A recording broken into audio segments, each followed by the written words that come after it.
ചോദ്യാവലിയുമായി E D സംഘം വീണ വിജയന്റെ മൊഴി രേഖപ്പെടുത്തും. ആദ്യഘട്ട മൊഴി നൽകിയെന്ന അഭ്യൂഹം.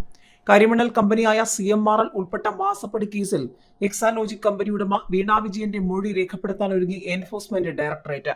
ഇതിനുള്ള ചോദ്യാവലി അന്വേഷണ സംഘം തയ്യാറാക്കി. CMRL managing director SN Sasidharan Kartha, കമ്പനിയിലെ മുൻനിര ജീവനക്കാർ എന്നിവരുടെ ചോദ്യം ചെയ്യൽ പൂർത്തിയാക്കിയ ശേഷമായിരിക്കും വീണ വിജയന്റെ മൊഴി രേഖപ്പെടുത്തുക.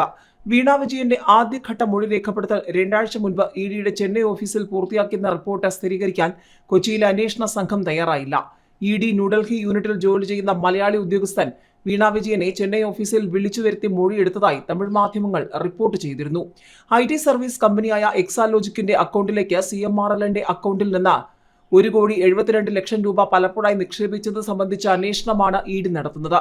8ഓളം കമ്പനികളിൽ നിന്ന് എക്സാലോജിക് കമ്പനിക്ക് പണം ലഭിച്ചതുമായി ബന്ധപ്പെട്ട അന്വേഷണം കമ്പനി നിയമപ്രകാരം കേന്ദ്ര കമ്പനികാര്യ മന്ത്രാലയത്തിന്റെ സീരിയസ് ഫ്രോഡ് ഇൻവെസ്റ്റിഗേഷൻ ഓഫീസും നടത്തുന്നുണ്ട്.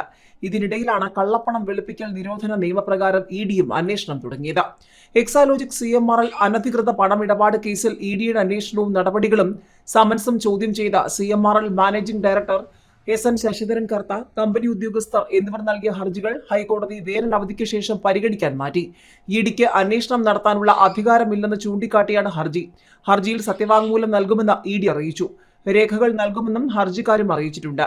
ചോദ്യം ചെയ്യലിന് ഹാജരാക്കിയെങ്കിലും ഇഡി നിയമവിരുദ്ധമായി കസ്റ്റഡിയിലാക്കിയെന്ന് ആരോപിച്ച് CMRL ഉദ്യോഗസ്ഥർ ഹൈക്കോടതിയിൽ ഉപഹർജി നൽകിയിരുന്നു.